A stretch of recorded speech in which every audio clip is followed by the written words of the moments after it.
GM, welcome to episode 15 of Hot Takes and Cold Wallets. Got a special guest here tonight, and as you can see, it's the first time with someone on the stream having no video on. Drew, we're gonna be at your place in a second, but firstly, welcome to Juan and Nikita. How you guys doing? Yeah, doing good, doing good. We're settled in after now the team retreat, fully into build mode again. We do have some interesting conferences coming up. We're going to be at RSA in San Francisco and at ECC. So both a major security conference and a huge crypto conference as well. So yeah, just excited to see more people, especially the security folks, where I'm going to see at RSA coming up.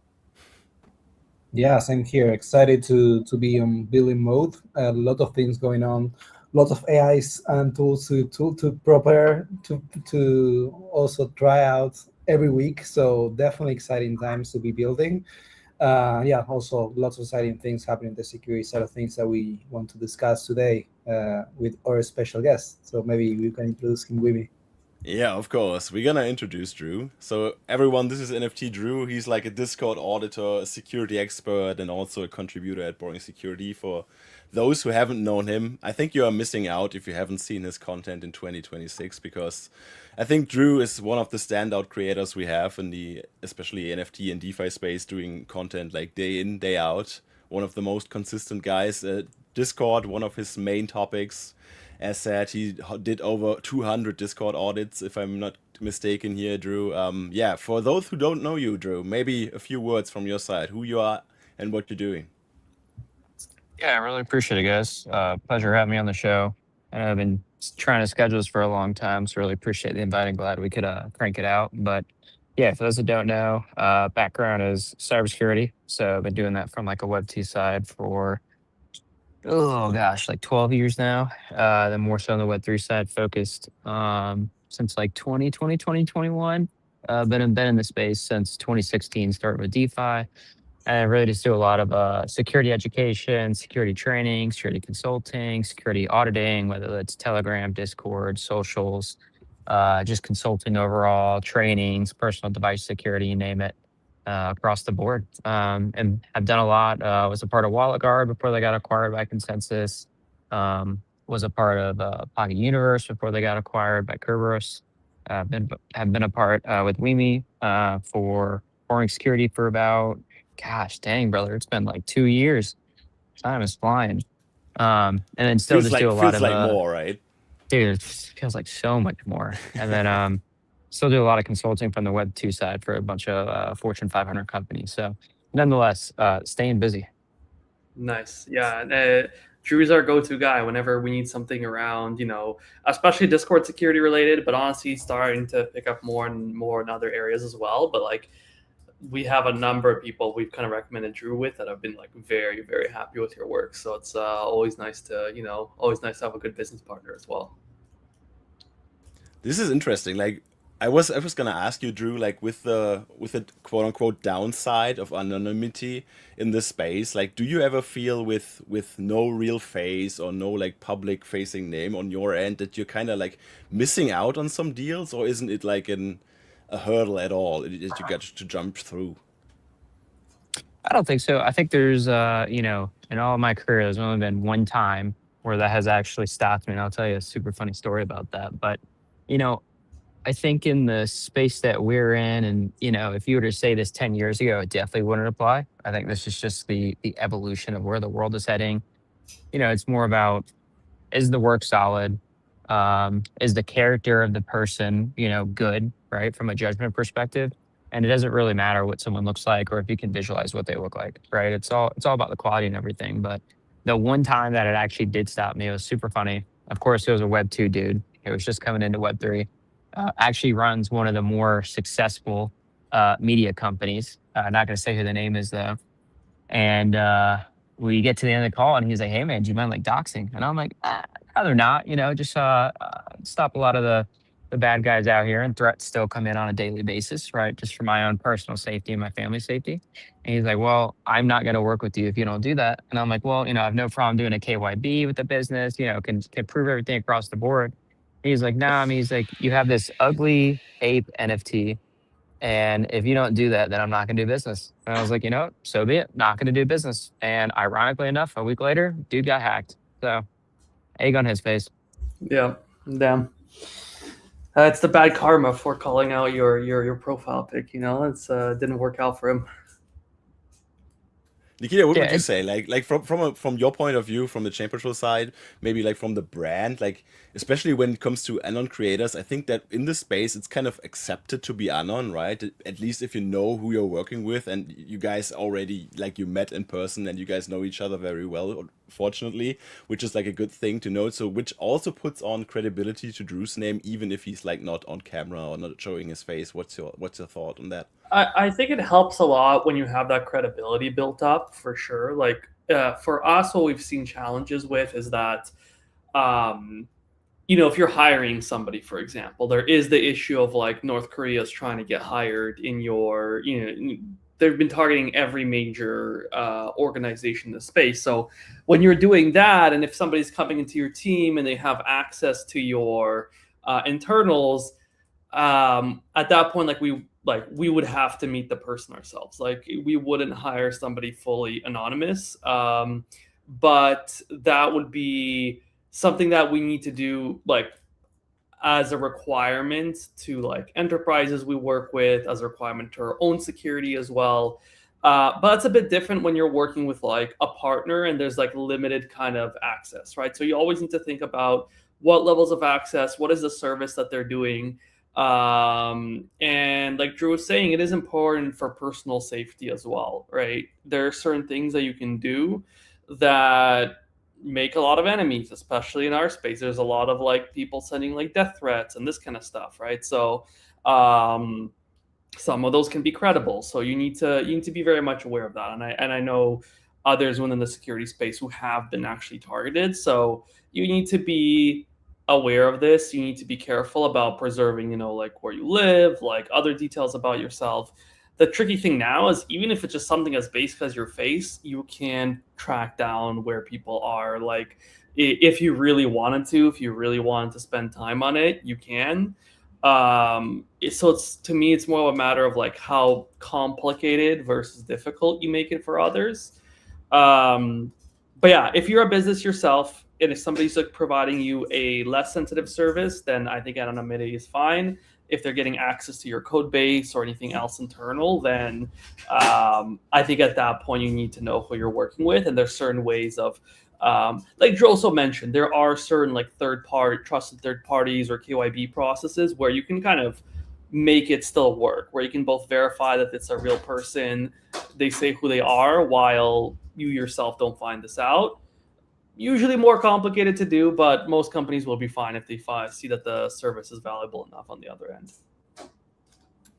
Would you say it's like a more difficult approach to stay Anon if you're doing security, or is it more accepted among our lines, if you will? That's an interesting question, right? Yeah, interesting question. Yeah, because I think like I would want to know who I'm working with, but at the same time, I understand why it is important to protect it. If I was working, let's say, like, I don't know, like you just buy somebody's service on like Fiverr or something, right? Like you don't really care that much. You do have some verification, but at the end of the day, you're just buying some like images or like a little bit of development of like something that like is not core part of your product, or I don't know, something simple, right? There, you don't really care that much.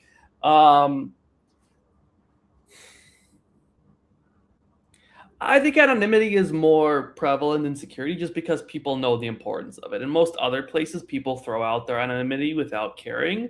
In security, it's more of a choice, and people make that as a very conscious choice of whether am I going to reveal my identity or not. And I know quite a few others who prefer not to share their identity that I've worked with, and that some of them I still don't know who they are, and some of them I have met, you know, eventually in person, and you know, we had a good chat.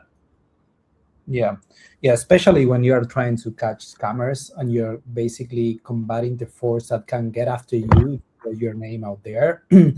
I think it's important to highlight that consideration, and it's like a really valid choice if you choose to be anonymous.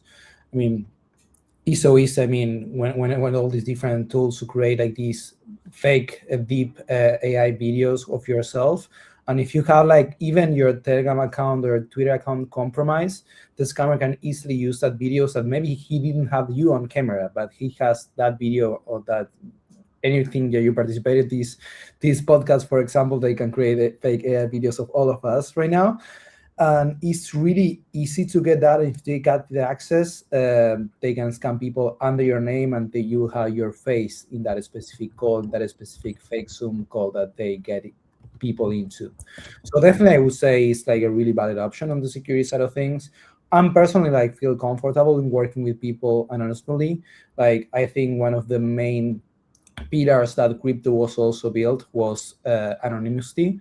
Like you don't know which wallet you are sending money in some cases, and that's something that in other industries might be considered like something weird or unsecured. Here in crypto, we're okay if someone says, okay, send me money to this wallet, this is my wallet, and you don't have a way to verify that. So I think part of this extends to the personalities themselves. And yeah, a lot of big crypto personalities, XBT, for example, we don't know his face, and it still has a lot of credibility, and it still has a lot of important things to say, even if they don't have their face in here, and they have like a lot of experience on this. So I would say you can corroborate the identity, and you can corroborate the work that they have been doing in different ways. And that's like another way to say we are working with a legitimate people, even if you don't know their face right now. Well, something that's pretty interesting about that too is that for a lot of individuals, they're actually starting to create groups. Or if you go and look at any like research security papers, you'll see that it was done by, whatever the group name is, whether that's an individual or not, because a lot of times that also protects them from not getting sued, not getting targeted. I think SEAL has a really great program, which is called SEAL Harbor, where it'll go ahead and protect, let's say like gray hat hackers or people that maybe have appropriately followed the steps to report a bug bounty. And then that company just, isn't necessarily following the rules, or they patch it without paying something out. And so they go ahead and, take a bounty for the cut of actually proving that it's worth it, XYZ other things. But if you go and look at a lot of the research papers lately, a lot of folks would want to put their individual name because obviously it builds clout and it's like, oh, this guy's awesome. But now they're doing groups because there's just so much other stuff that comes into it, especially around insurance or honestly just threats, especially as we're getting larger and larger attacks from state-sponsored actors. And it's it's getting a little scary. Yeah, that's for sure. I got one more question for the Anon identity, Drew. Maybe for you first, and then for Nikita. We know that from the Boring Security server that you and Redzin are the most impersonated members of the team of Boring Security. So my question would be like, because of your Anon identity, would you think that you are more likely to get impersonated than, let's say, Juan or me or Nikita?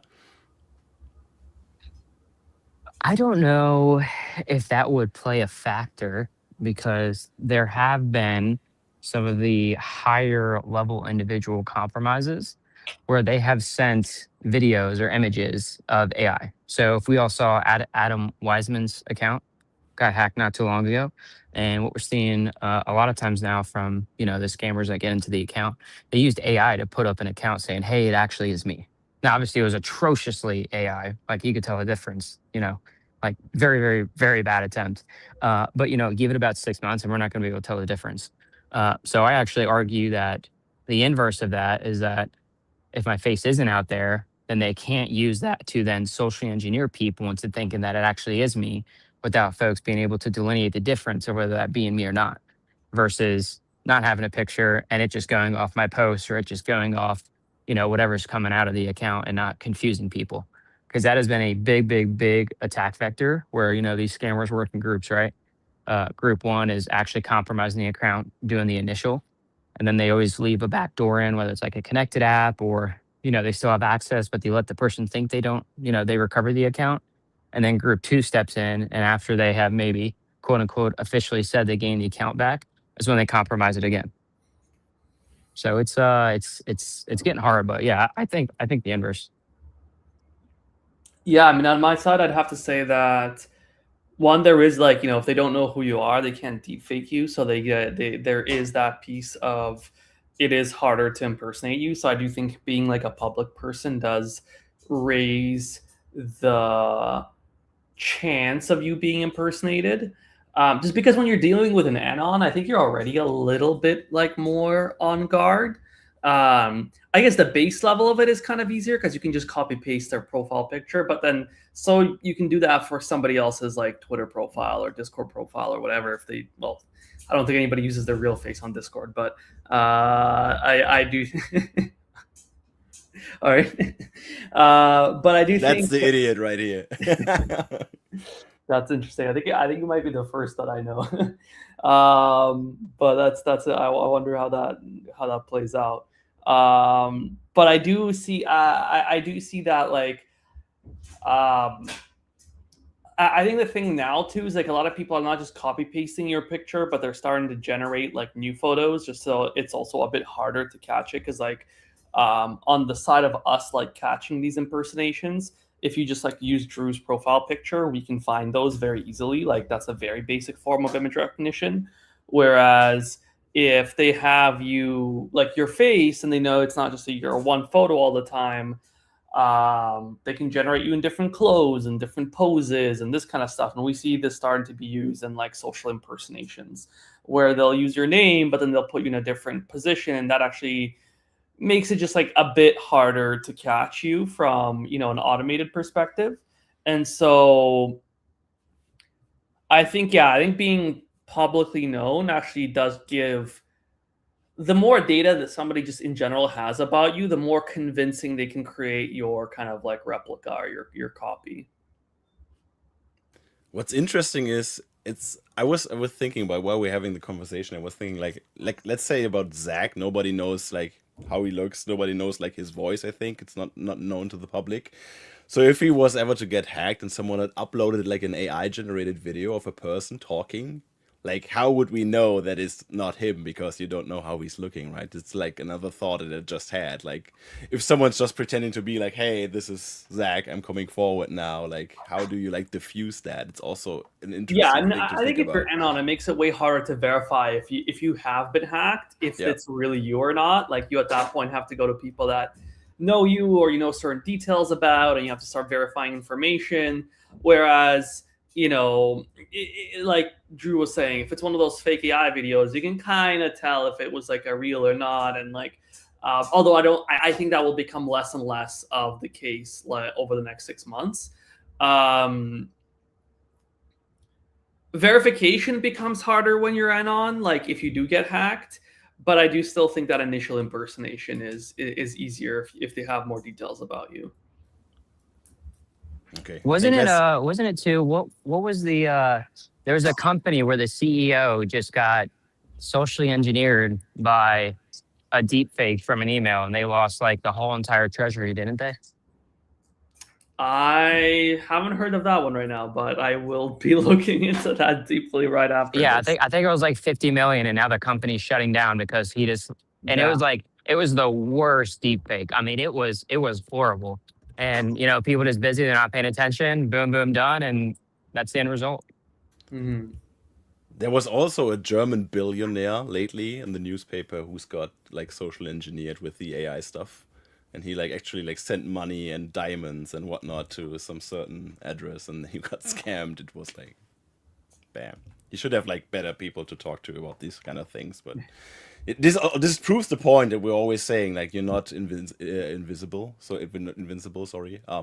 So no one's bulletproof when it comes to scams and like social engineering, especially if it's like sophisticated.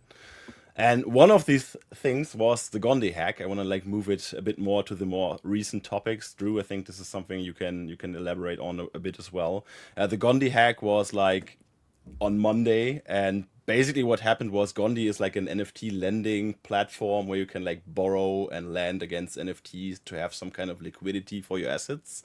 And they had like deployed a new contract like at late February, and that contract, which was sell and repay only, had like an vulnerability in it, which was exploited, which ended up in 78 NFTs stolen for 230K of the amount roughly.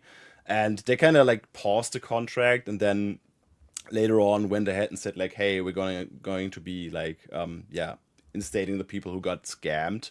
But in the first place, Drew, you know that approvals are like a common topic. Like I'm part of the Revoke.cash team. I don't want to talk about too much about approvals because you're here today. You can perfectly elaborate on that. But like token approvals, we're gonna talk about Magic Eden in a second too. These are like terrifying still if you have approvals that you maybe have forgotten and haven't like revisited for years. Maybe you can tell the audience like how these are dangerous and how they can wreck you even after years of like just being dormant. Yeah, I think well for the Gandhi hack in particular, like I want to give a huge shout out to their team. I thought their communication and actions were pretty on par, right? Like most are not going to tweet about it immediately. Most are not going to admit that something happened. Yep. Most are not going to say, "Hey, while we're investigating this, go ahead and use Revoke Cash and revoke the approvals." So definitely on par there. I think there is a mass confusion in this space with when you need an approval to sit there and when you don't. Obviously, if you're selling an NFT, you have an approval and the approval has to be there until the NFT sells, right? So like that approval has to be there. There's such a misunderstanding that whenever someone is lending or staking or borrowing or something like that, you give that initial approval, but you can revoke it right after. You don't need it to sit there. And I think people don't understand that. And then they think that for the lifetime that they're staking or lending or borrowing or whatever, that they have to have that approval open. And that is exactly what happened in this case. And it was a super unfortunate scenario where, I mean, thank gosh, it was only 280K, but that's 280K. And, the dude that it happened to, super awesome guy in the space, was collecting a bunch of grails. I mean, not his fault. I believe the Gandhi team is making him right. So shout out to them. But it's just one of the things where it all just comes back to education. Yeah, I also think that like maybe platforms can even implement something where they recommend you like maybe they can even after like the transaction is done, they could like give you that like bit of detail on like, do you really need to keep this approval open? Because I mean, some platforms I think it helps because then I think some of the future transactions might be easier to do. But in general, I think maybe even like a nudge or encouragement from the platform to say, hey, you should, by the way, now go revoke this, or like even give them a one-click button to do it. Could be a useful step. Yeah, I use Relay Link for like everything, swapping, bridging, anything across the way. And if you ever need to swap a token that requires an approval or anything like that, they actually have it built into the signature process. Oh, that's cool. So it's actually either 1-click or 2-click, where if you have that approval is actually revoked the moment that the previous transaction for you to swap or bridge is successful. Yeah, that's exactly what I was saying. Like that's cool that they built that out. Shout out to Relay for some good design there. I want to highlight that Gandhi like made the users whole, or at least they are trying to, because they're trying to buy some NFTs back, which obviously were flipped around and people grabbed them and didn't know, hey, this was a scam or this was an exploit and someone got the NFT stolen, stuff like that. And I just wanted to raise like a more common question for the security awareness in the space, because if users expect to be compensated when something goes wrong, does that actually like change how carefully they move on chain? So if they know, hey, if something goes wrong, there's like a platform who's going to compensate us, does that actually like make them more reckless with stuff like approvals? I mean, you definitely shouldn't expect compensation. That's entirely, honestly, up to the platform at the end of the day. Some of them choose to do this. There's tons of others that either don't do it or they can't do it because they don't like the thing is like if you have like 500 million sitting in a smart contract and that gets hacked, it doesn't mean the team has another 500 million somewhere to compensate you with, right? Their treasury, the team's actual treasury may be nowhere near big enough to do anything about it. There have been some big hacks still where they've managed to do it by, getting kind of liquidity from like other teams and getting support and all this, but that's been like very complicated processes. And the other thing I want to mention is that very often, even the teams that do announce that like, hey, we're going to make users whole, or we're going to do something to where you can cut, some teams like what, especially if many users were hit, here's one, so it's a little bit easier. But if it's like a bigger protocol hack where like everybody is impacted, there's an issue where the team now has to try and compensate everybody. And so they usually will create like a claim portal or compensation portal or something similar, because then you need to go verify your wallet again, make sure like understand like how much money can you get back and all this. And that actually opens up the door for even more scammers to come in. Like we've seen this with a number of protocols where the scammers after a big hack will start to put a lot of campaigns of like, hey, did you lose money in this thing? Go here and we're doing we're making users whole. And they'll just impersonate that company and like email you or start posting on your Twitter and like other places. And so that's a very common thing now. Like almost every major hack, the thing that happens immediately afterwards is scams around making users whole. And so that's just something to be aware of. Yeah, also like the recovery scams, basically, they also like fit in the same direction. They are just looking out for people who got scammed, and then they are trying to scam them again. Yeah. Which is like the lowest of the lowest, if you will. Yeah. I would say that that's also why, at least from our end, we say that security is also part of building this trust layer across all the different companies on the different protocols. Like you need to have like security plans whenever these situations happen. You can be like a DeFi protocol with a TVL of more than $100 million and don't know what to do when these situations happen.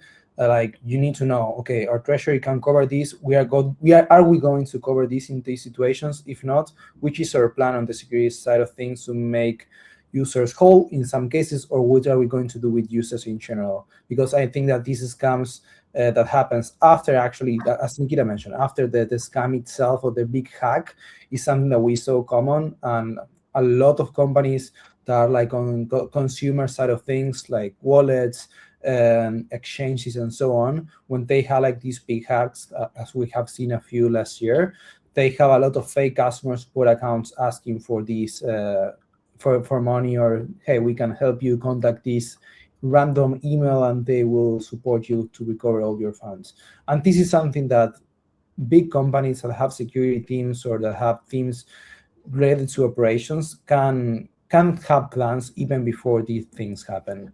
So that's why it's so important for us in our end to explain and educate why security is important as you also try to grow as a protocol. It's not only about having more users, having more TVL, achieving more like monthly active users on your protocol in general. Is also to keep the trust of these people, because even if they get like a big hack like this, they may not touch the protocol again. And I think that's this is an example of why one of the largest DeFi protocol right now in the space, even if they are not offering enough shield as we were used to, it still has a lot of users because they didn't have like any big issue on the security side of things that expelled users from the protocol. So just wanted to highlight that issue. Yeah, the thing that Drew said also is like, if your company has the damage as big as your treasury or even bigger, you might not even be able to make users whole. Or if you do, you will be going out of business, right? Because sometimes if the hack is big enough, you just can't cover everything that is going down the drain right there.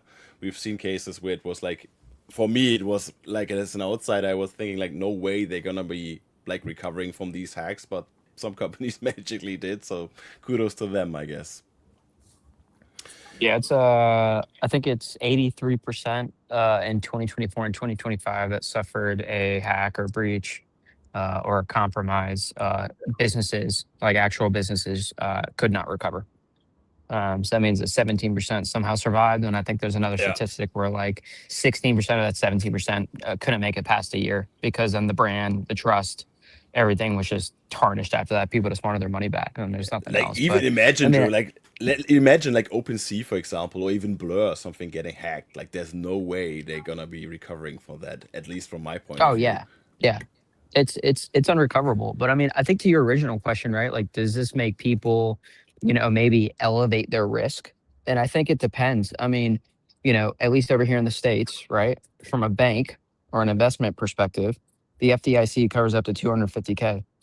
Does that make me raise my risk level? Does that make me be a little more lackadaisious and other stuff? I don't know, but I think, even conversations we have with Fairside, right? And some of the reasons they couldn't cover, smart contract compromises was because then, yeah, people are going to go, loose in Web3 and just go ahead and connect their wallet that has everything in it, respond to that email where if they were just to check the from, right? Or, the lending protocol, it's giving out 1,000% APR for 5 months, yet I had one audit in 2022 and here we are in 2026. Yeah, for sure they'd go through it. I mean, it's like that safety, it's like that backing. But yeah, I don't know. It's a pretty damn interesting question. Yeah, I definitely feel like I think the banking, I think the protections we have about like people definitely do try to check things more in crypto now. Like we're very aware of, and I think a lot of the threats happening, but at the same time, I think it's still not enough relative to the amount of risk you were taking on, especially if you're going the self-custodial path. If you're going the self-custodial path, there's nobody that's going to save you when you make a mistake. And with a bank, yeah, maybe you're checking your transactions less and like who you're sending a e-transfer to or something similar, but there are quite a bit more protections there. Even then, with certain things like e-transfers, the banks are pretty specific. Like we actually can't recover in certain cases anything for you. Kind of really depends on how your banking system in your country works. But there are actually cases where they can't, and they do have to warn you about scams and all this kind of stuff as well. But I think it's just the speed at which we transfer money and how much FOMO people have in the space that kind of counteracts how much time they're spending on checking things and their security. Well, even, I mean, especially with AI, this happened, I think, just 2 days ago. There was a company that shut down that was a lending platform, or it was like staking for APR. And the last smart contract update they put out was in 2022. And there was 90K in the bank reserve. And someone literally used basic ChatGPT 5.2 with a little bit of Claude knowledge. And they were able to scan it and then figure out there's a vulnerability and they drained it for the 90K. That's So like at this point, it also like, you don't have to have the crazy, 5 Red Bulls on the table, in the deep basement where it's dark and like, imagine this super hardcore black hat hacker. Now it's just copy paste and it's like, oh shit. All right, Yeah. let me go ahead and try this. There's a lot of that right now going on where there's a lot of old smart contracts and AI is finding a ton of vulnerabilities in them. And sometimes it's even like fairly large protocols that are like people have just kind of kept using. And also there's these like little pools of money. By little, I mean like 50K, 100K, just like sprinkled all over different old smart contracts that now hackers are realizing, wait, I can like suck all of these up basically. Outdated smart contracts, Nikino. Yeah. Like a very good point that we're trying to make now with Magic Eden shutting down. And actually, they shut down the marketplaces for EVM and Bitcoin on March 9th already, which was like executed fairly well, I guess. Mid-March, they are going to put the Magic Eden wallet into export-only mode. I don't have like a certain date, but it's mid-March. And then April 1st, they're gonna shut down the Magic Eden wallet permanently, which I first thought it's like an April Fool's, but it's not. So they're actually winding down and they are focusing on Solana again. And we put out a post for Revoke.cash about this because Magic Eden did not communicate that people might have approvals to the Magic Eden conduit still open. And like I checked a few of the trading wallets that you see, like flipping Bored Apes, flipping Pudgy Penguins, and I immediately saw people having like approvals to wrap Ethereum and other things to this Magic Eden conduit. And again, Drew, we're at the point of where we're talking about like approvals, where we might be talking about like abandoned protocols, abandoned smart contracts that might become a target in the future. Who knows?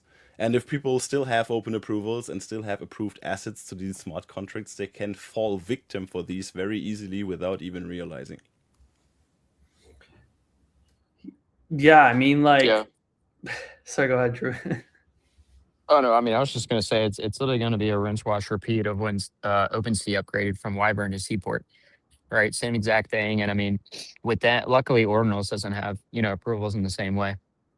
But, for the EVM side of things, like this whole entire next month, I sadly and fortunately, think that there's going to be a lot of loss of just confusion around approvals to Magic Eden, exporting wallets, importing private keys, importing seed phrases, getting email phishing, saying there's security vulnerabilities, getting calls from, you know, the normal Coinbase, Google, like all the stuff that we've seen. Just now, people actually thinking, oh, it's around this deadline, which is public, and this is probably legit. Let me go ahead and do it.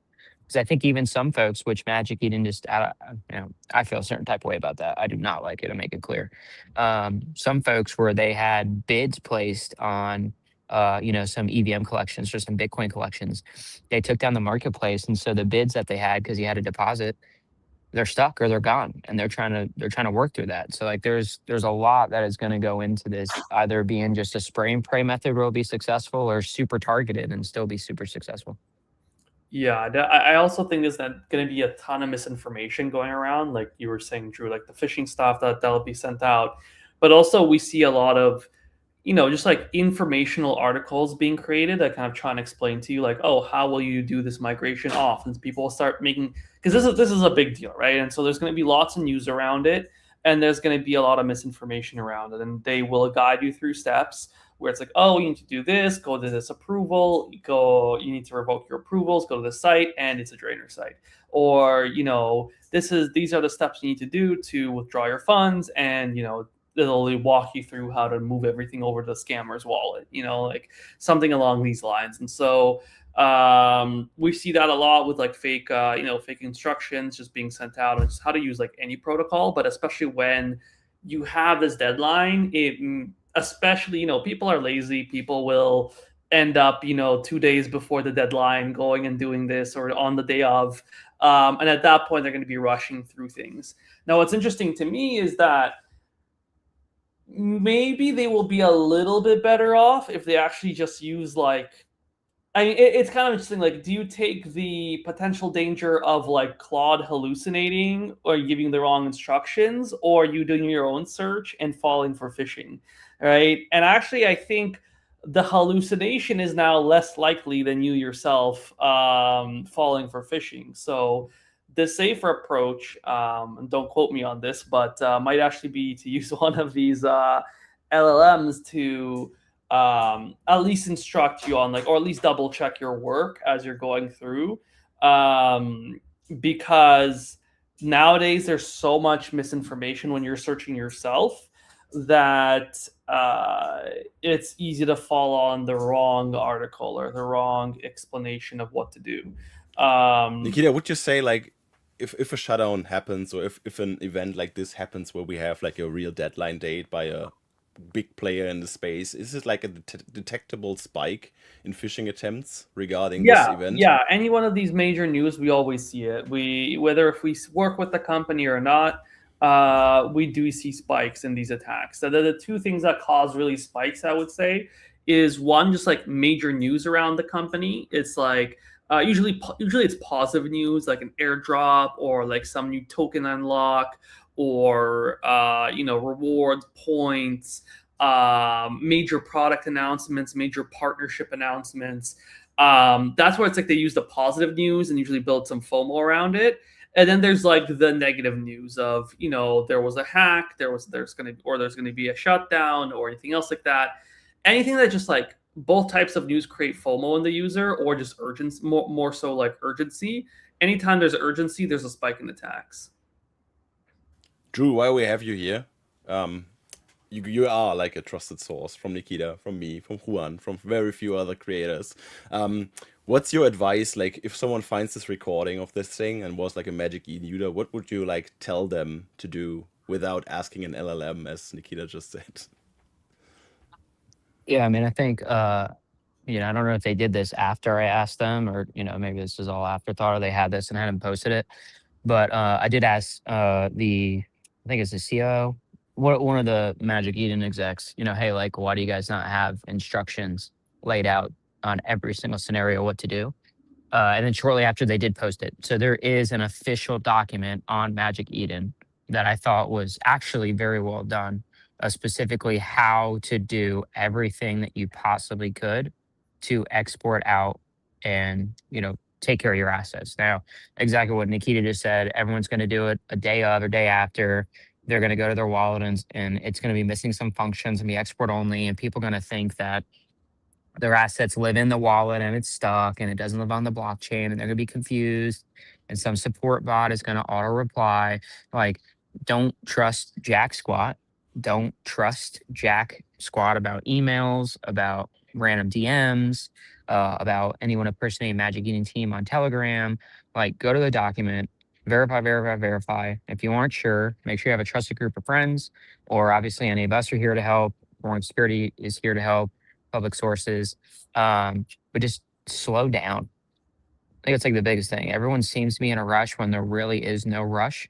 Like, just slow down and be careful with it, because when everyone had to import their seed phrase or private key from other wallets to qualify for some of the Magic Eden drops, a lot of people imported their seed phrase or private key from a ledger, and then they didn't realize that when they did that, they actually just ruined the whole purpose of the ledger and made a cold wallet a hot wallet. Yeah. So now they're also going to do the same, and I'm sure there's going to be some hiccups or some other things. And yeah, I mean, we're unfortunately going to see some real damage from this, because people aren't going to want to take 30 minutes to slow down, read, and actually do some research versus just click, copy, paste. And a lot of them are probably going to paste it into Notepad, into Word on their, desktop, and then fall for some malware later, and then like 7 days later get absolutely wrecked, and they'll be like, what the heck? And then they're going to blame the Magic Eden wallet and some vulnerability, and then they're going to get scammed again. And yeah, I mean, biggest thing is just slow down, read, and verify. Do not trust.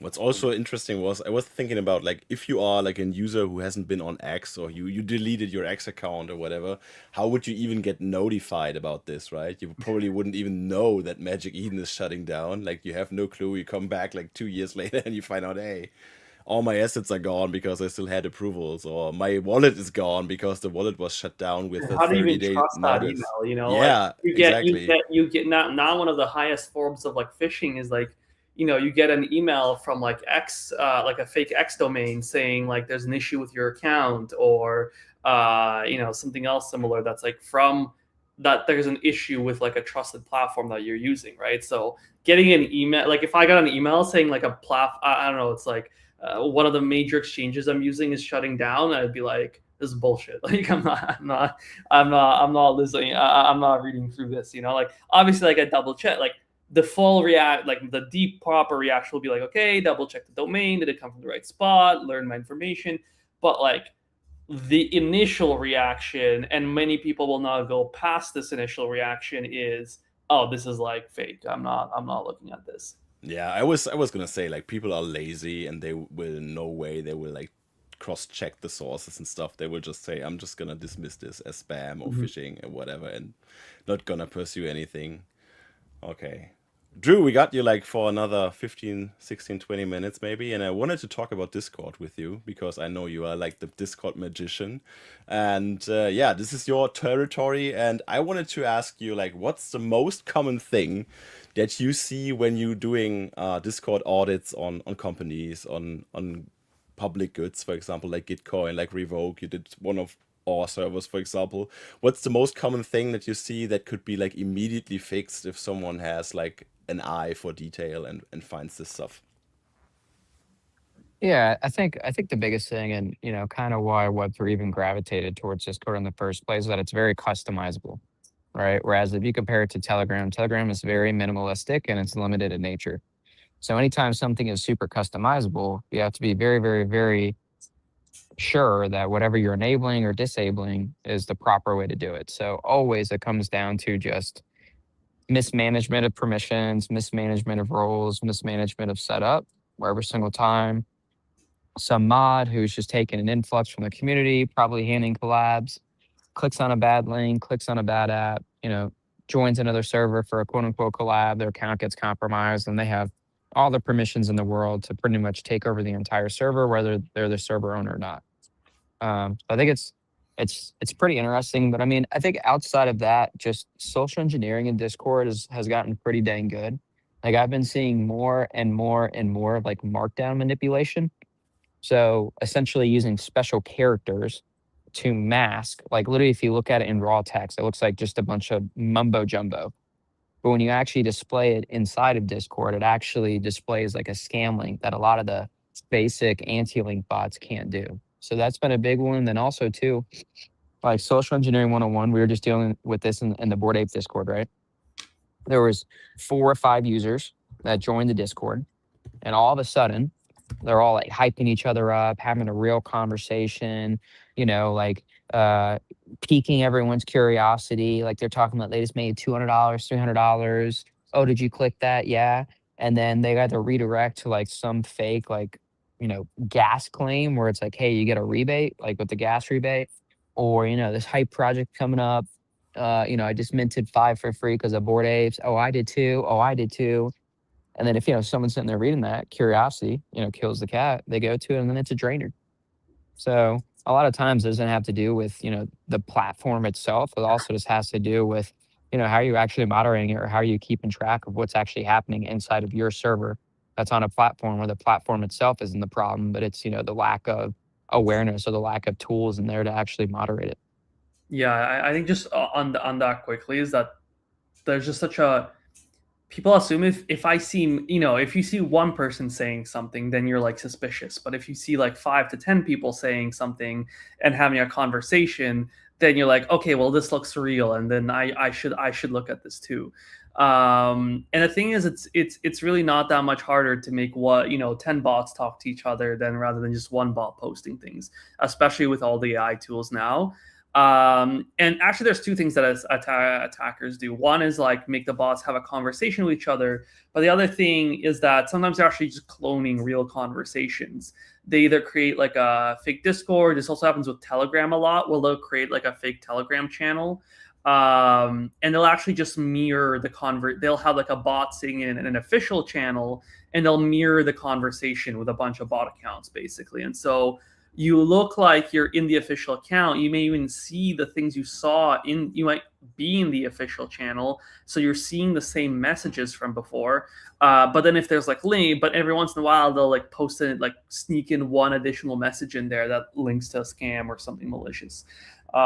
This is happening on Discord, Telegram, like other platforms too. So yeah, just like, and the tricky thing too is like, so especially if you ask for help, like when people start DMing at you as well, right? That's I think one of the hardest areas, and that we constantly see as a problem. I don't know if Drew, you have any like advice for people how to deal with this, but one of the main issues we see with like a lot of Discord servers, like, okay, you have some stuff locked down internally, but then anybody can still DM you. I know there's some controls you can do that, like turning off like server DMs and this other stuff, but then like people can be multiple servers. I don't know if you have any advice around that. Yeah, it's kind of tough. I mean, you can only control what you can control. Like I have a few custom bots or like settings where, like you just mentioned, you can turn off server DMs. There's also, part of the bot is I have it where it's always on 24/7, 365. You can have folks agree to that before actually gaining access to the full server. And at least that puts like a random DM in a message request folder, which is almost like junk. And usually when folks see that in a message request folder instead of like a DM pop up, they kind of like already have this intuition of a red flag being up, which helps. But yeah, I mean, you can only control what you can control. And I mean, a lot of times too, you could argue that we're in a pretty bad sentiment or like a bear market. And I think I did go back, and it was Slow Miss. Slow Miss put out a report, and I'll have to find the report. I confirm that. But they did some research, and they said that, in turmoil is like this, scammers will spend an average of 43 days getting to know you, acting as a community member, acting legit before they actually try their first scam attempt. And we see that. We see that in servers. We see that in X groups. We see that in Telegram groups. They infiltrate. They quickly gain trust. They become like a real core part of, the 10 or 12 people that are active in there. And then they're like, hey guys, I want to let you in on some alpha. And everyone's, oh, heck yeah, dude, let's do it. And then boom, gets them all. Yeah, we've seen this. There's a parallel there to like, on GitHub, like people contribute code, like this is how like, major repositories actually get compromised. You'll have some like open source repo, and there's like one guy maintaining it, and then somebody, and it's hard maintaining these repos. until somebody comes in, starts contributing, starts giving them actual like useful help, and eventually we've seen cases where like for 4 or 5 months they will contribute honestly good code, improve the whole thing until they eventually get, full deeper contributor access, because they're like, hey, like, you don't have to wait on like, certain approvals and all these other things, and they build that trust. And even after that, they could still continue contributing legitimately for months before they actually use this to run an exploit. So similar with communities. It's just like with communities, I think it's even easier just because like it's not that hard to just appear to be a decent human being in the chat, and you just have to like kind of behave well, chat with people, have like an interesting conversation here and there. And already you're kind of like ahead of people just like spamming and putting random stuff in there, right? And so, it's quite easy to build that social cred. Drew, I got two questions left for you, Drew. Yeah, go for it. So I read, like, preparing for this episode, I read that the bigger servers have like 12 users with admin or mod permissions, like on average, which is kind of insane. And with that question, I would ask one question, like, to someone who like sees this episode maybe tomorrow, maybe next week. What's one thing the project or they could do on their server like tomorrow that would like immediately have an effect for their security part of things if they don't want to like do an audit right out of the gate? What can they do to effectively like change some settings or whatever to help them protect their community? Yeah, it's a great question. So, some folks just can't afford an audit, or you don't want to get an audit right away because maybe you're not sure if Discord's the place for you. Like, maybe you're just starting out with 150 people, whatever. I mean, I always say, obviously, start with an audit. But if you can't, and there are legitimate servers where you can't, I have an article out with Ledger where if you literally put Discord security audit and why it matters, Ledger, there's an article out there, and I literally have so much information, all the rules, all the settings that I recommend, everything for you to go through for free. And that is like the bare basic baseline, right? Like if you aren't sure where to start, do that, and at least, do that tomorrow. And then, obviously if you ever want to talk, DMs are open. But yeah, I would say that's probably like the number one thing. And there is a ton of information in there. And I'm very big on, not closed sourcing stuff, open sourcing things, sharing knowledge. Because, it's just part of the security ethos, which I know you all do a really good job of as well. But yeah, I would definitely say that's like the number one thing. Yeah, I think keeping all the data open and sharing things and like how to stay safe, even sharing like alerts. One thing I love is like the boring security, like alert buff, for example. We actually have that in our own Discord, and anytime there's like a big hack, I get an alert through that, and it's like, this is really useful information, right? So I think sharing intel is like extremely, extremely important in the security community as a whole. I think usually Drew and I are the ones like doing the alerts. Nice. That's what literally. I'll mentally now imagine one of you guys sending that message All right, Drew, thanks for taking the time. I know you're like on the go, so really appreciate you taking the time while on the fly and chatting with us. I think we're gonna have you back again. I know I told you this before, but we literally touched on 3 or 4 topics that I wanted to talk to you about, which we have like 10 of them left. So, and Nikita, Juan, I think you guys would agree that we should have Drew on sometime again, and maybe with a bit more of a time frame and not the daylight saving coming in our way. Yeah, apart from that, I would say thank you for everyone for tuning in. Thank you guys for taking the time to be part of the show again. International Bye it is. And in Germany, we say Auf Wiedersehen, bis zum nächsten Mal. Do svidania. Goodbye, everyone. Hasta luego. Gracias. Appreciate it, guys. Take care.